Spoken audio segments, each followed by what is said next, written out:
Это народ, который не имеет своего имени. Он не имеет права называть себя по имени. Мигрельский народ. Их около миллиона мигрели. Древний народ, имеющий свою культуру, настоящий Колхам, Колхидское царство, имеющий свою историю.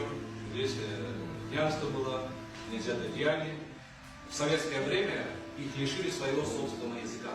La responsabilità giuridica delle parole che sta dicendo in questo momento davanti ad uno Stato. Questa è una cosa pazzesca, non è tollerabile. С народа сватов, которые запрещены называть себя собственным народом и иметь собственный язык и собственную культуру.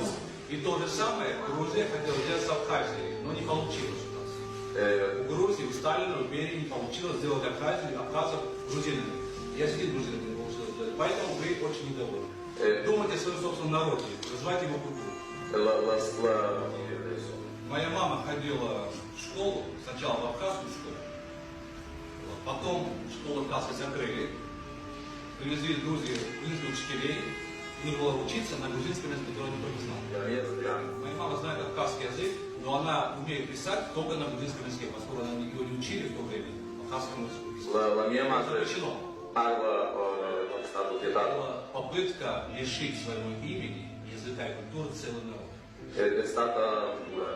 И грузинскому национализму удалось от грузин, мигрелов и сватов, но не удалось абхазов и языки.